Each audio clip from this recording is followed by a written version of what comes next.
Sorry, I didn't see you there. Hi, I'm the Inspiration Bandit. I was just enjoying some imaginary tea from the imaginary comforts of my imaginary house. Please, take an imaginary seat. Christmas is everywhere this time of year. It's in our songs, it's in our hearts, and it's all over our televisions. And while every network, station, and smoke signal on God's green earth is playing some sort of Christmas special, nothing quite does the TV holiday special quite like the Hallmark channel. Now already I hear you asking, Hallmark? You mean that place that makes the super expensive cards that are either kind of sweet or not really that funny? They really have a TV network? Devoted entirely to Christmas movies? Well, are they any good? And your answers to that are yes, yes, yes, and absolutely not. And like a lot of folks, I've heard about the Hallmark channel before, but I've never really delved into it. So for this holiday season, I decided to do just that, subjecting myself to not one, not two, but 3 Hallmark TV specials. So for your viewing pleasure, I present the Hallmark Holiday Special. Our first movie is Hats Off to Christmas, and oh my god, we're only a couple of seconds into this movie and the music already makes me want to ban Christmas forever.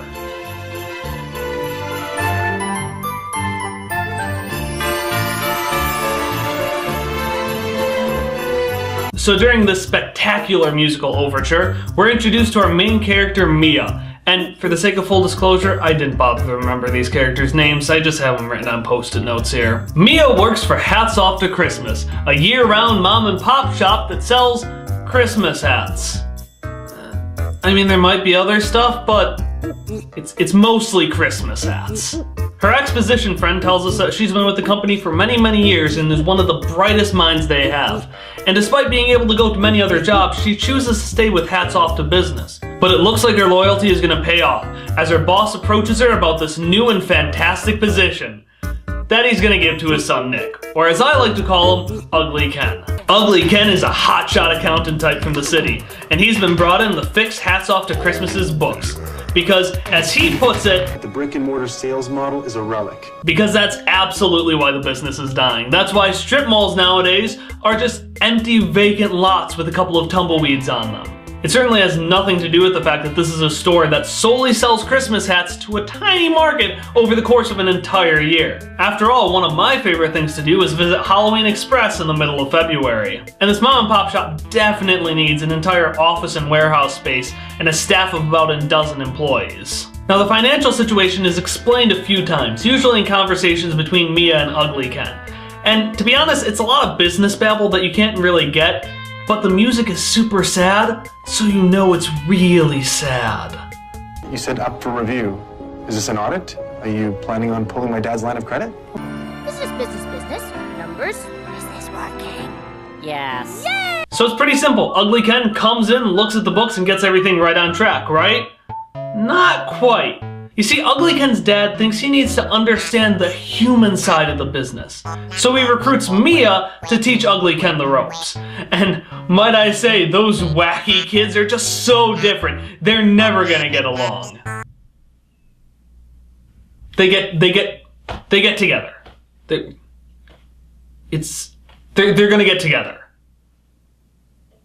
Of course that's right. Not only is Mia upset that Ugly Ken took her job, but he just can't get the people side of the business. And during these wacky shenanigans, Ugly Ken meets Mia's son Scotty, who is a super sweet kid who's, oh by the way, also in a wheelchair. I want to point out that even though I haven't mentioned it, Scott has already been in this movie for a couple of scenes, and yet they still wait 20 minutes to throw out that wheelchair to really get that emotional dagger stuck in our hearts. In order to turn that dagger in a little deeper, Exposition Doctor explains that Scotty got his injuries in the same car crash that killed his father and filled young Scott with immense grief. And even though he should be able to walk, he's just missing that last piece he needs to get better.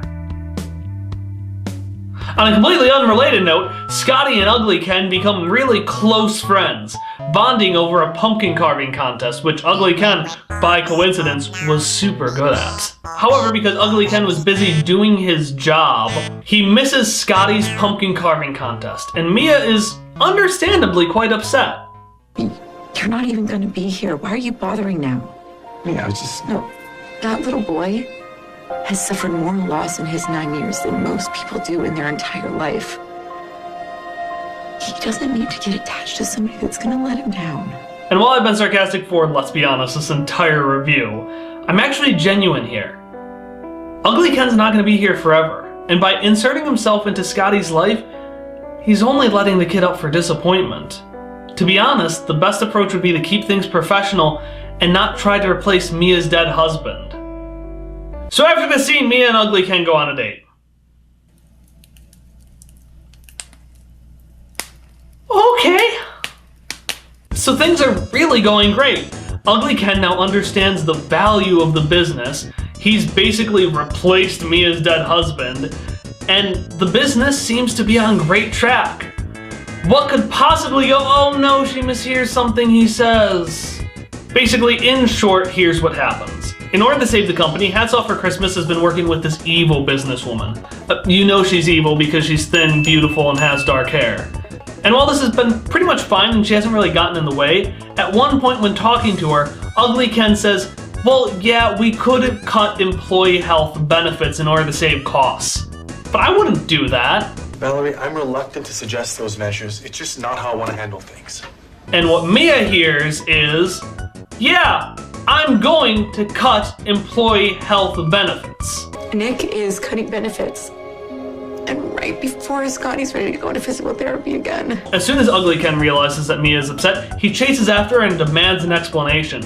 But love doesn't require explanations, it requires passion and action. So instead of just, clarifying this very simple issue, Mia gets upset and just runs away.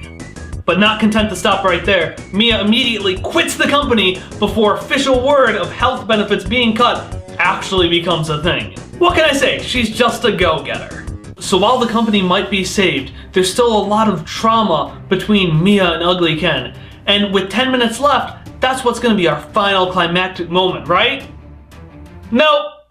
The Santa for the Christmas party falls on his head and now we need a new Santa because of course it's a Christmas movie and there's no Christmas movie without obligatory Santa references. But what person will answer the call? Who's learned to love the quirkiness of the small town and feel the passion of Christmas year-round? So yeah, after a quick talk with his dad about the value of Christmas, Ugly Ken decides to take on the mantle of Saint Nick. But we're not done yet. You see, despite leaving the company, Mia still shows up to the Christmas party. And despite, again, leaving the company, she gets promoted to a higher position. Now that's a good bargain. Even better, everyone in the company gets stocks! Yay! This company isn't big enough to have stocks, but yay! So let's recap for a second. The company is saved, Mia is employed again, I guess, and Ugly Ken knows the value of Christmas in the small town. Now it's just up to Scott to resolve the last couple of plot points with one of the most unintentionally creepy lines I have ever witnessed. I actually have 2 Christmas wishes. Is that all right? That's most certainly all right, Scotty. My first one is actually for my mom. I want her to get back together with her boyfriend. I didn't realize your mother had a boyfriend, Scott. Well, she never actually really called him that. But if you love someone, doesn't that just make them your boyfriend? If you love someone, doesn't that make them your girlfriend? So they kiss and Scotty walks, because of course he does. So what are the takeaways we can get from Hats Off to Christmas? Well, you can replace a dead husband and that's the best way to choose a partner. Christmas spirit is the best business practice. And being in a wheelchair is a fate worse than death. Now I didn't mention this before, but the wheelchair plot point is the thing that probably infuriates me most about this movie. Because essentially what it comes down to is Scott is in a wheelchair and because of that his life is terrible and he's in such grief and everything is awful. And it makes sense from the point of view that this is a clear metaphor for his grief at losing his father, but it also just treats not being completely able-bodied as if it was this horrible death sentence, which it isn't. In short, Hats Off to Christmas is basically a unicorn with cancer. It's got really happy, quirky, peppy stuff, but just enough really dark shit to make you just feel horribly depressed inside. However, unlike a Nicholas Sparks novel, Hats Off to Christmas doesn't have the decency to kill off half the cast in the final act. And with that finished, it's time to move on to my personal favorite of the bunch, Family for Christmas. Hey, thanks so much for watching this video. This is only part 1 of a 2-part series, so if you're interested in seeing part 2, you can click the link right on screen right here or below. And if it hasn't come up yet, maybe you could click that little subscribe button right there, which will not only show you my next video, but the rest of them I make as well. How neat is that?